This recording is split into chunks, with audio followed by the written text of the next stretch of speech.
Good afternoon, नमस्कार, आदाब, सत श्री अकाल, वेलकम, सुस्वागतम सभी लोगों का।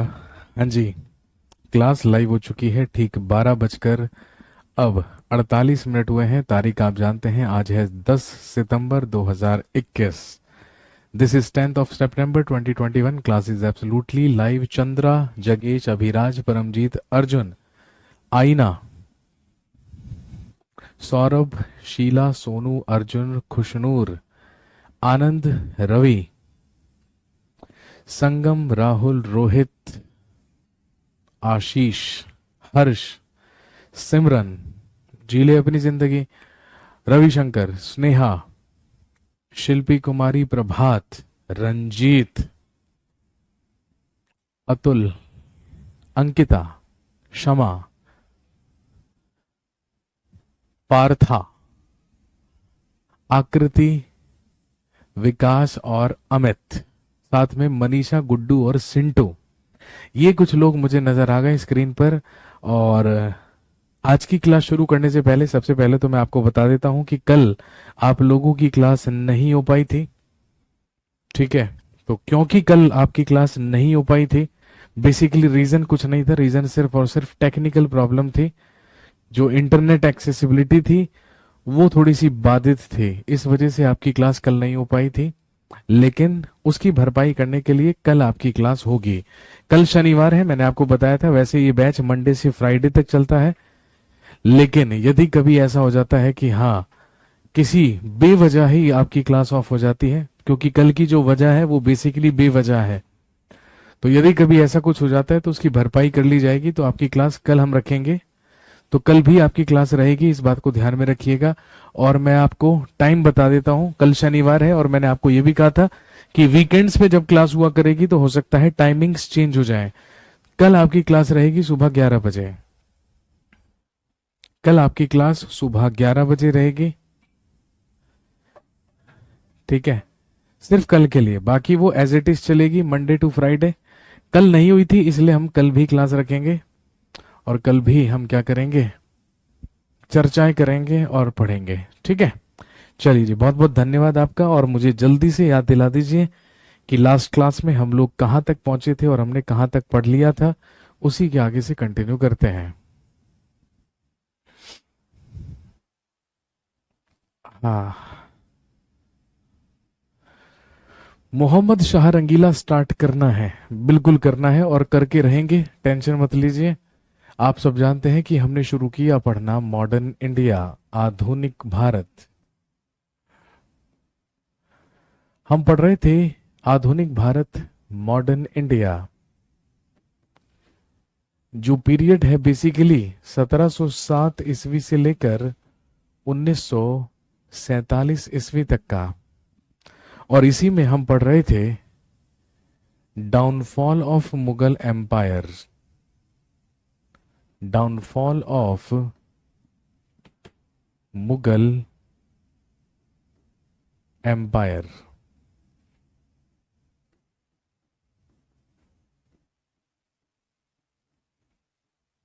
मुगल साम्राज्य का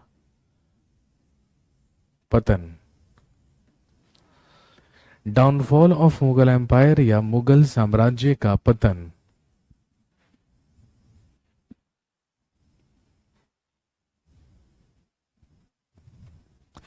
जिसमें हम बेसिकली लेटर मुगल्स या उत्तरवर्ती मुगल शासकों के बारे में बात कर रहे थे, है ना। 1707 से लेके 1857। सबसे पहले हमने बात की कि 1707 में जब मुगल बादशाह औरंगजेब मरा, तो औरंगजेब के मरने के बाद उसके पुत्रों में उत्तराधिकार की लड़ाई शुरू हुई और मुअज्जम अपने दोनों भाइयों को मारकर भारत का मुगल बादशाह बना बहादुर शाह या बहादुर शाह प्रथम के नाम से, या जिसे हम शाह आलम प्रथम भी कहते हैं, है ना। इसके बाद मोहम्मद इसके बाद बहादुर शाह प्रथम के मरने के बाद अगला मुगल बादशाह आया जहादर शाह। जहादर शाह के बाद हमने पढ़ा फर्रुखशियर के बारे में। फर्रुखशियर को मुगल बादशाह बनाने में महत्वपूर्ण योगदान दिया सैयद ब्रदर्स ने, सैयद बंधुओं ने। और मैंने आपको बताया भी था कि भाई जो सैयद ब्रदर्स थे, जो सैयद बंधु थे, प्रैक्टिकली वही मुगल साम्राज्य में शासक थे। केवल नाम का मुगल बादशाह बनकर रह गया था फर्रुखशियर। इसीलिए सैयद बंधुओं ने बालाजी विश्वनाथ की मदद से फर्रुखशियर की हत्या करवाकर मुगल सिंहासन पर रफी उद दर्जात को बिठाया, लेकिन वो कुछ ही महीनों के बाद टीबी से चल बसा। उसके बाद उसके छोटे भाई रफी उद दौला को मुगल बादशाह बनाया, जो शाहजहां सेकंड के नाम से मुगल सिंहासन पर बैठा, लेकिन कुछ ही समय के बाद वो भी चल बसा। और फिर एक और पपेट, एक और सैयद बंधुओं के द्वारा मुगल सिंहासन पर बिठाया गया, मोहम्मद शाह को। तो हम पहुंचे थे कहां पर? मोहम्मद शाह पर।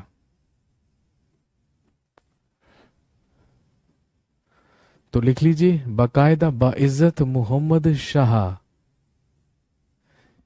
1719 ईस्वी से लेके 1748 ईस्वी तक भारत का अगला मुगल बादशाह बना मोहम्मद शाह। ये था सबसे महान आदमी। मुगलों में सबसे ज्यादा नालायक, सबसे ज्यादा कायर, सबसे ज्यादा लापरवाह, सबसे ज्यादा आलसी और सबसे ज्यादा अयोग्य मुगल बादशाह ही कौन माना जाता है? मोहम्मद शाह माना जाता है।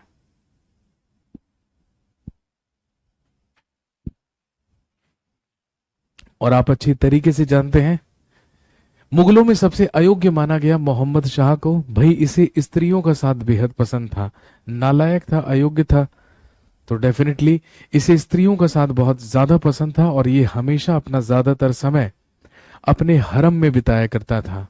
और इसके इसी नेचर की वजह से इतिहास में ये प्रसिद्ध हुआ है रंगीला बादशाह के नाम से। ये कहलाता है मोहम्मद शाह रंगीला।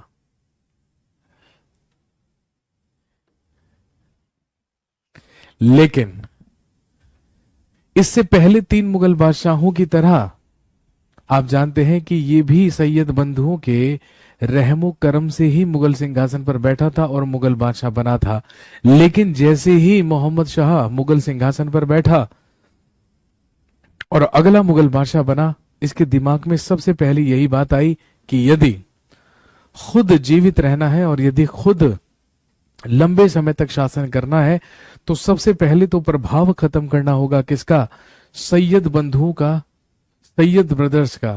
क्योंकि यदि ऐसा नहीं किया गया तो खुद सैयद बंधुओं के हाथों की कठपुतली बनकर रहना पड़ेगा। कहने का मतलब सबसे पहला ही उद्देश्य था कि सैयद बंधुओं की किसी तरीके से हत्या करवा दी जाए। और आप जानते हैं फाइनली वो सैयद बंधु जो वर्चुअली मुगल साम्राज्य के शासक बन चुके थे, जिनके इशारों पर नाचा करते थे मुगल साम्राज्य के मुगल बादशाह, फाइनली उन सैयद बंधुओं का अंत हुआ। सर हरम किसे कहते हैं? मुगल काल में, ठीक है, मुगल काल में किले के अंदर वो स्थान, वो जगह जहां पर केवल महिलाएं रहा करती थी, उस जगह को हरम कहा जाता था। इसीलिए मैंने कहा कि मोहम्मद शाह ज्यादातर समय हरम में बिताया करता था, मतलब महिलाओं के साथ बिताया करता था। रंगीला था भाई, हो जा रंगीला रे। मोहम्मद शाह 1719 से लेके 1748 और सबसे पहला ही काम मोहम्मद शाह के द्वारा क्या करवाया गया, ध्यान रखेंगे, इन 1720 1720 ईस्वी में हुसैन अली खान और फिर 1722 ईस्वी में अब्दुल्ला खान। पिछली क्लास में मैंने आपको बताया भी था कि सैयद बंधुओं में ही बड़ा भाई अब्दुल्ला खान था और छोटे भाई का नाम था हुसैन अली खान। अब्दुल्ला खान को वजीर बना लिया गया था फर्रुखशियर के द्वारा और हुसैन अली खान को मीर बख्शी यानी कि सेनापति। लेकिन जब मोहम्मद शाह रंगीला भारत का मुगल बादशाह बना तो इसने सबसे पहला ही काम क्या करवाया, ध्यान रखेंगे, 1720 में मोहम्मद शाह रंगीला ने हुसैन अली खान और 1722 ईस्वी में इसने अब्दुल्ला खान की हत्या करवा दी। और ध्यान रखेंगे जिसमें मुगल बादशाह मोहम्मद शाह की मदद की किसने? निजाम उल मुल्क ने। निजाम उल मुल्क की मदद से।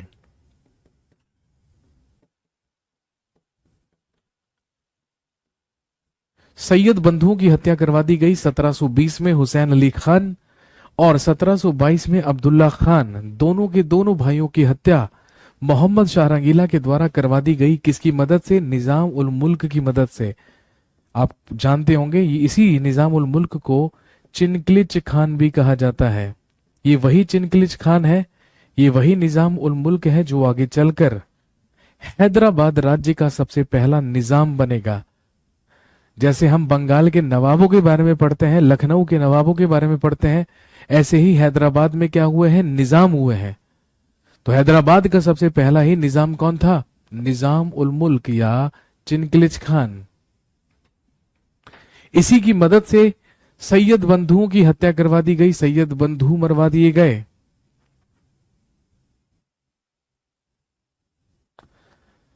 निजाम उल मुल्क किसको कहते हैं सर? ये सीडीएस 2020 में आया था। तो मेरे भाई निजाम उल मुल्क हैदराबाद का पहला निजाम था, इसका वास्तविक नाम चिनक्लिच खान था। और जब इसने सैयद बंधुओं की हत्या करवाई थी मोहम्मद शाह रंगीला की मदद करते हुए, या मोहम्मद शाह रंगीला के लिए,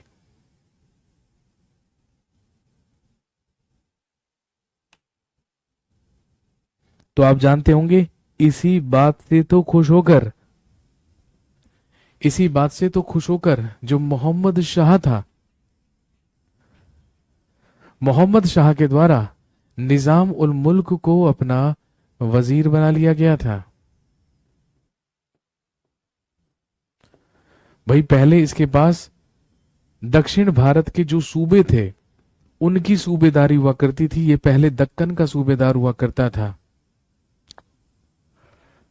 लेकिन मोहम्मद शाह रंगीला ने खुश होकर इसे अपना वजीर बना लिया था, क्योंकि इसी की मदद से फाइनली अंत हुआ था सैयद बंधुओं का। अब भाई सैयद बंधु तो मारे गए, लेकिन मरते मरते सैयद बंधु आपके लिए एक इंपॉर्टेंट क्वेश्चन छोड़कर गए हैं, एक महत्वपूर्ण क्वेश्चन छोड़कर गए हैं।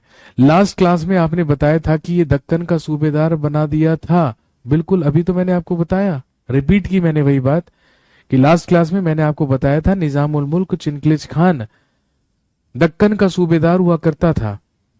लेकिन जब उसने सैयद बंधुओं की हत्या करवाने में मदद की मोहम्मद शाह रंगीला की, तो मोहम्मद शाह रंगीला ने उसे अपना वजीर बना लिया। पावर्स और बढ़ा दी गई किसकी? निजाम उल मुल्क की। इधर सैयद बंधु मरे, आपके लिए क्वेश्चन छोड़कर गए, आपसे एग्जाम में पूछेंगे बताइए भारत के इतिहास में सैयद बंधुओं को क्या कहा जाता है? सैयद बंधु किस नाम से प्रसिद्ध है? ध्यान रखेंगे सैयद बंधुओं को ही क्या कहा जाता है? किंग मेकर्स कहा जाता है। सैयद बंधु ही कहलाते हैं शासक निर्माता, किंग मेकर्स। क्यों कहलाते हैं? क्योंकि चार चार मुगल बादशाहों को सिंहासन पर बिठाने में मदद किसने की? सैयद बंधुओं ने। पहले फर्रुखशियर, फिर रफी उद दर्जात, फिर रफी उद्दौला, और अब मोहम्मद शाह रंगीला। लेकिन दिमाग लगाइए, पिछली क्लास याद कीजिए और मुझे एक छोटे से और एक आसान से सवाल का उत्तर दीजिए। सैयद बंधु मारे तो गए, सैयद बंधुओं का अंत तो हो गया, लेकिन जरा मुझे बताइए सैयद बंधुओं के मरने से सबसे ज्यादा दुख किसे पहुंचा होगा? सैयद बंधुओं के मरने से सबसे ज्यादा दुख किसे पहुंचा होगा? आप सब जानते हैं जैसे ही सैयद बंधु मारे गए, भाई इससे सबसे ज्यादा दुख किसे पहुंचेगा? मराठाओं को पहुंचेगा। क्योंकि दिल्ली की संधि में यह तय हुआ था बालाजी विश्वनाथ के साथ कि पहले बालाजी विश्वनाथ फर्रुखशियर को मरवाने में मदद करेंगे सैयद बंधुओं की, और जब मराठाओं की सेना दिल्ली पर जाकर अटैक करेगी तो उसमें मदद करेंगे सैयद बंधु। लेकिन योजना धरी की धरी रह गई, स्ट्रेटजी फेल हो गई। उस समय मराठा पेशवा बालाजी विश्वनाथ हुआ करते थे, आप सब जानते हैं। जैसे ही बालाजी विश्वनाथ को पता चला, जैसे ही बालाजी विश्वनाथ को पता चला कि सैयद बंधु में हुसैन अली खान नहीं रहे, क्योंकि 1720 ईस्वी में हत्या की गई किसकी? हुसैन अली खान की। जैसे ही बालाजी विश्वनाथ को पता चला सैयद बंधु नहीं रहे, तो भैया इसी दुख में, इसी शोक में अब बालाजी विश्वनाथ भी नहीं रहे। 720 1720 ईस्वी में बालाजी विश्वनाथ डाइट। 1720 ईस्वी में बालाजी विश्वनाथ की मृत्यु हो गई। और जैसे ही बालाजी विश्वनाथ की मृत्यु होती है, आप जानते हैं यहीं से शुरू होती है बाजीराव मस्तानी। देखी होगी मूवी आपने बाजीराव मस्तानी। जैसे ही मूवी शुरू होती है, सबसे ही पहला सीन एक दरबार का सीन। उस दरबार में सिंहासन पर बैठे हैं छत्रपति शाहू महाराज, और छत्रपति शाहू महाराज पंत प्रतिनिधि से बात करते हुए कह रहे हैं कि बालाजी विश्वनाथ की आकस्मिक मृत्यु से अब सबसे बड़ा सवाल ये उठ खड़ा है कि अब मराठा साम्राज्य की बागडोर कौन संभालेगा और अब कौन बनेगा अगला पेशवा। तो जैसे ही बालाजी विश्वनाथ की डेथ हुई, बालाजी विश्वनाथ के मरते ही जो पेशवा की पोस्ट हुआ करती थी, जो पेशवा का पद हुआ करता था, उसे अनुवांशिक बना दिया गया, उसे हेरिडिटिकल बना दिया गया। और आप जानते हैं कि बालाजी विश्वनाथ के ही 19 साल के पुत्र, बालाजी विश्वनाथ के ही 19 साल के पुत्र को बनाया गया मराठाओं का दूसरा पेशवा। जो कौन बने? बाजीराव फर्स्ट, पेशवा बाजीराव प्रथम, जिसे आप बाजीराव बल्लाड़ के नाम से भी जानते हैं। 1720 ईस्वी से लेकर 1740 ईस्वी तक मराठाओं का पेशवा रहा बाजीराव फर्स्ट, बाजीराव प्रथम।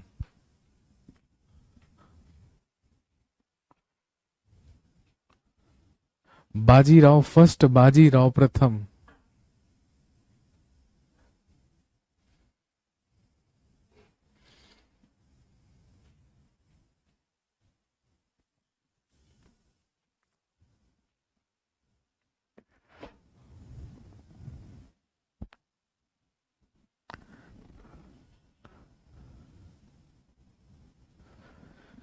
तो मराठाओं का अगला पेशवा बन गया बाजीराव प्रथम।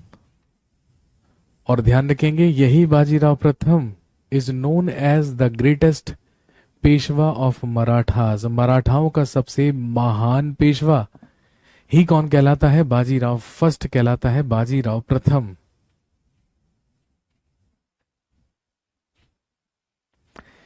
लेकिन क्योंकि मोहम्मद शाह रंगीला एक बेहद अयोग्य शासक था, एक बेहद कमजोर शासक था, इसीलिए इसके कमजोर होने का फायदा उठाया गया।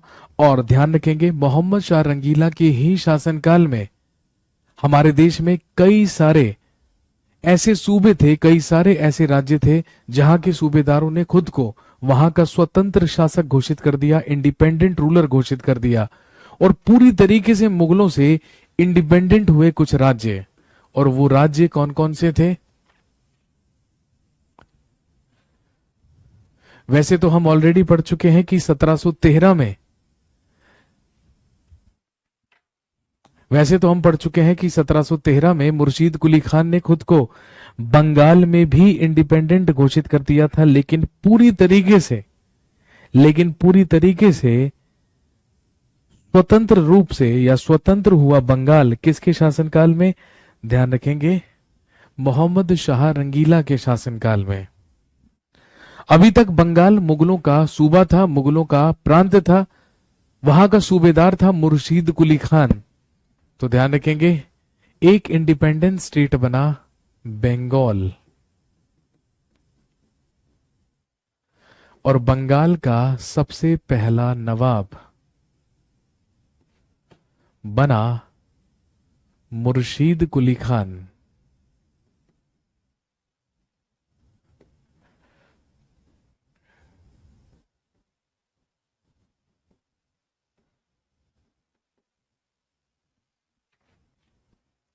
दूसरा इंडिपेंडेंट स्टेट बना अवध। दूसरा इंडिपेंडेंट स्टेट बना अवध। अवध का सबसे पहला नवाब बना सादत खान।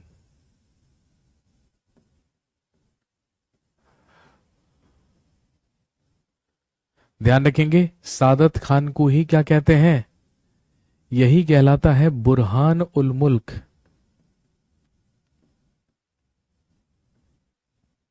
सादत खान बुरहान उल मुल्क।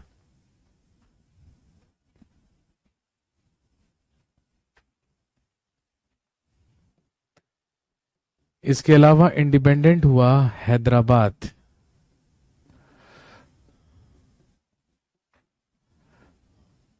हैदराबाद का सबसे पहला निजाम बना निजाम उल मुल्क। ये आप याद रखेंगे, क्योंकि आगे चलकर हम एक टॉपिक पढ़ेंगे, rise of independent states in India, Bharat में स्वतंत्र राज्यों का उदय।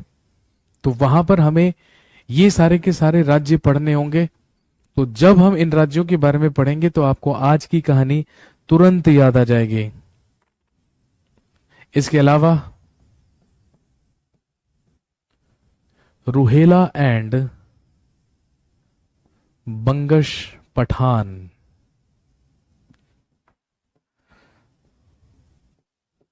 रूहेल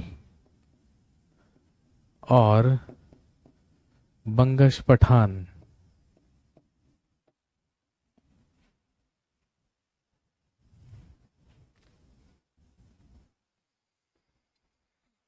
हाँ, तो कहानी में थोड़ा सा रायता फैल गया है।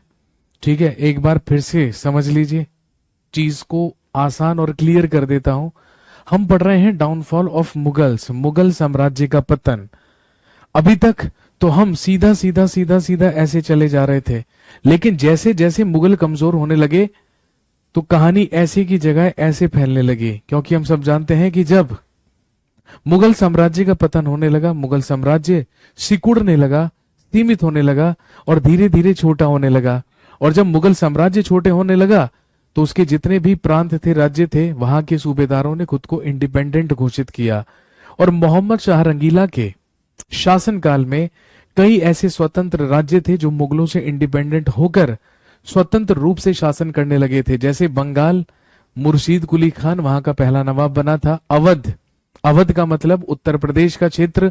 उत्तर प्रदेश में कन्नौज से लेके पूर्व में कर्मनाशा नदी तक का क्षेत्र अवध कहलाता था, जिसकी राजधानी फैजाबाद हुआ करती थी, जो आज अयोध्या में है।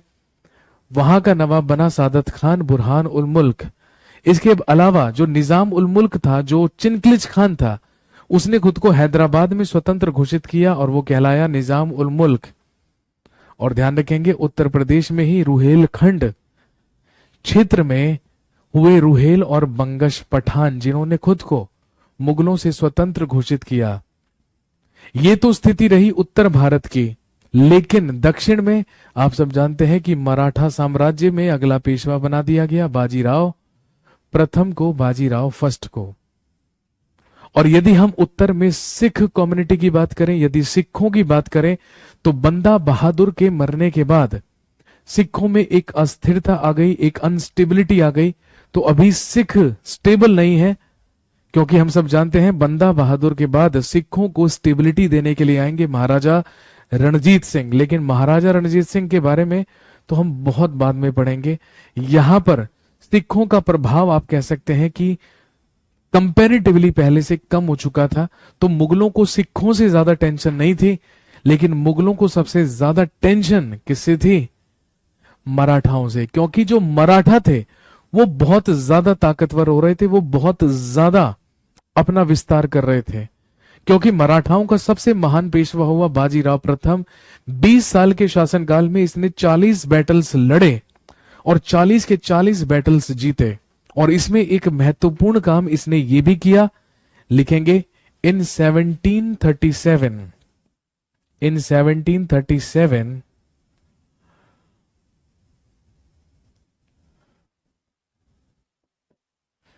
लिखेंगे first Bajirao first invaded Delhi. Bajirao प्रथम ने दिल्ली पर आक्रमण किया।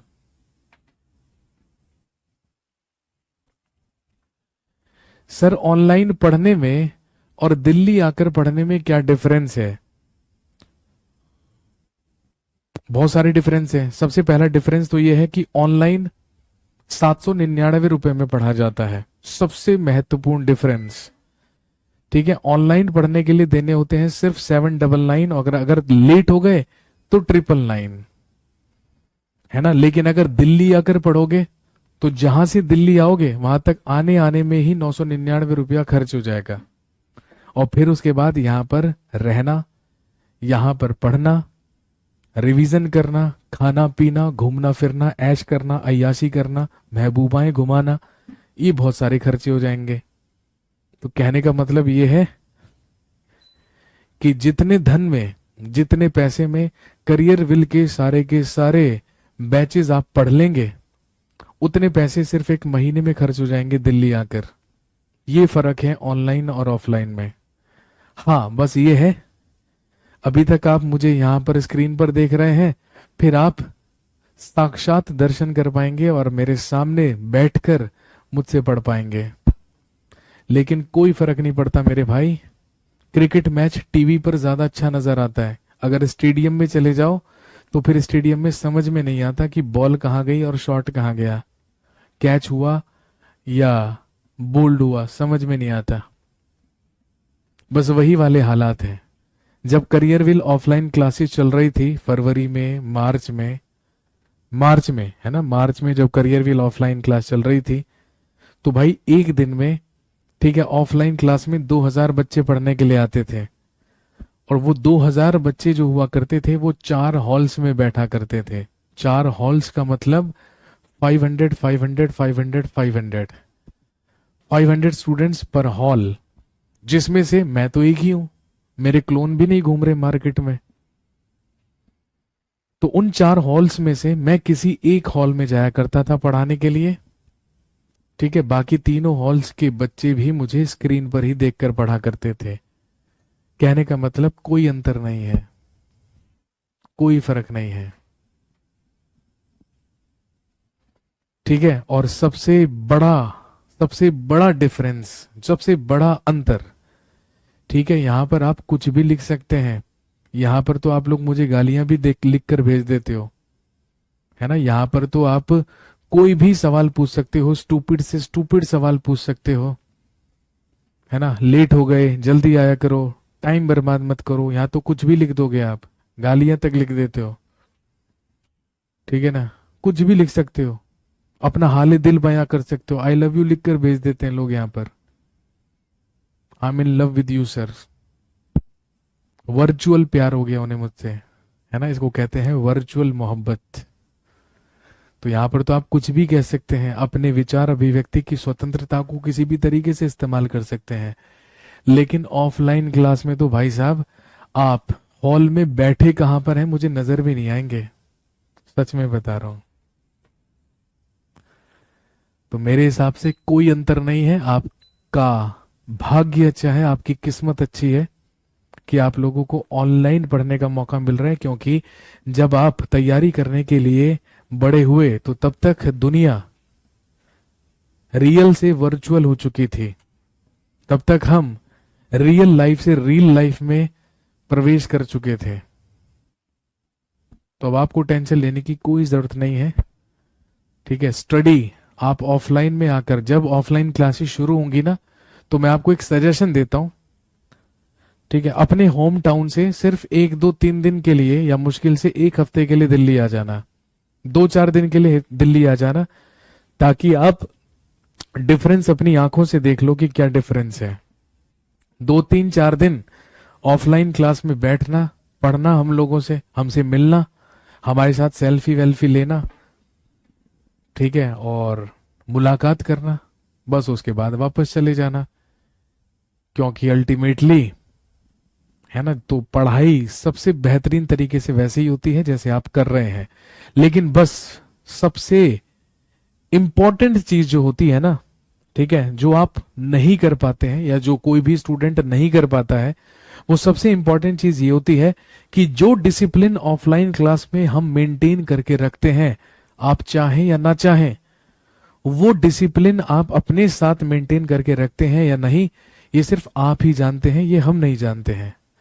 हमें नहीं पता कि आप प्रॉपर स्टडी टेबल पर अपना मोबाइल फोन या अपना टैब रखकर पढ़ रहे हैं, या फिर आप इस टाइम संडास में बैठकर मेरी क्लास अटेंड कर रहे हैं, क्योंकि दोनों में बहुत अंतर है। दोनों में बहुत अंतर है ना। सुबह सुबह नेचर कॉल आती है, और जब हम संडास जाते हैं तो आप वहां पर बैठकर भी मेरी क्लास अटेंड कर सकते हैं। कहने का मतलब वो बहुत ही कैजुअल तरीका है। वो मतलब एक ऐसा तरीका है कि जब मैं पूरे दिन का सबसे व्यर्थ काम कर रहा था तो मैंने हिस्ट्री की क्लास अटेंड कर ली। लेकिन एक तरीका है जब आप प्रॉपर स्टडी टेबल पर बैठे हैं, नोटबुक लेकर बैठे हैं, प्रॉपर नोट्स भी बना रहे हैं। दूसरा तरीका यह है, library is the same thing मेरे भाई विकास। लाइब्रेरी में भी टेबल और चेयर ही होंगी आपकी, लाइब्रेरी में गद्दे नहीं पड़े होंगे, है ना। ऐसा तो नहीं है कि जिस लाइब्रेरी में आप जाते हैं वहां पर गद्दे पड़े और बीच में हुक्का लगा हुआ है, ऐसा तो नहीं है, और पीछे से हनी सिंह के और बादशाह के गाने बज रहे हैं। लाइब्रेरी का तो मतलब ही हो गया ना, पढ़ने की जगह, वहां पर टेबल भी होगी, चेयर भी होगी, प्रॉपर एनवायरनमेंट होगा, और वहां पे स्टूडेंट्स भी होंगे, है ना। तो ये फर्क है। काफी सारे लोगों के मन में ये बात होती है कि यार हमने तो ऑनलाइन ही पढ़ाई करी है, हमने तो कभी ऑफलाइन पढ़ाई नहीं है। तो आप अपने आप को किसी से कम मत आंकिए, ठीक है, क्योंकि आप भी उतनी ही महत्वपूर्ण तरीके से पढ़ रहे हैं जितने महत्वपूर्ण तरीके से ऑफलाइन वाले पढ़ते हैं, ठीक है। चलिए आगे बढ़ते हैं। लिखेंगे इन 1737 1737 ईस्वी में बाजीराव फर्स्ट इन्वेडेड दिल्ली। बाजीराव प्रथम ने दिल्ली पर आक्रमण किया। बाजीराव फर्स्ट इन्वेडेड दिल्ली, बाजीराव प्रथम ने दिल्ली पर आक्रमण किया। और बाजीराव प्रथम ही मराठाओं में एकमात्र वो पेशवा था जो मराठा साम्राज्य को फैलाकर, उसका विस्तार करके उसे दिल्ली तक ले आया था। हालांकि दिल्ली के लाल किले पर यह अधिकार नहीं कर पाया था, लेकिन ध्यान रखेंगे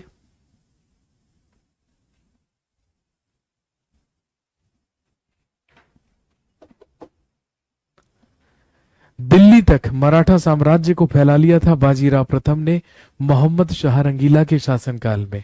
अगला महत्वपूर्ण सवाल आपसे पूछेंगे कि बताइए भारत में जजिया आखिरी बार किस मुगल बादशाह के शासनकाल में वसूला गया था।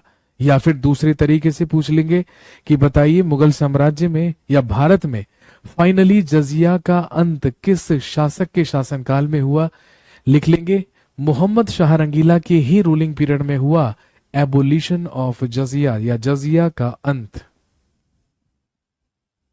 इसी के शासनकाल में हुआ एबोलिशन ऑफ जजिया या जजिया का अंत।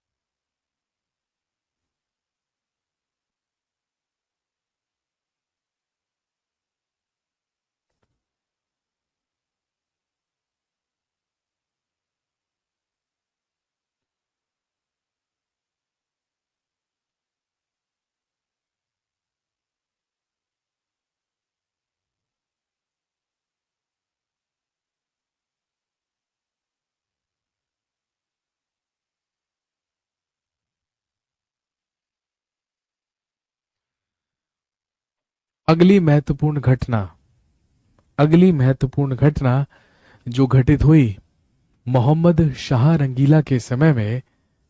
What is jizya? Jizya was a tax which was paid by non Muslims. Bharat में मुसलमान ना होने के लिए गैर मुसलमानों को या नॉन मुस्लिम्स को एक टैक्स देना पड़ता था, एक कर देना पड़ता था, जिसे जजिया कहा जाता था। अपनी इनकम का 1/2 से लेके 2/3 तक। और फाइनली वो जजिया समाप्त कर दिया गया था किसके समय में? मोहम्मद शाह के समय में।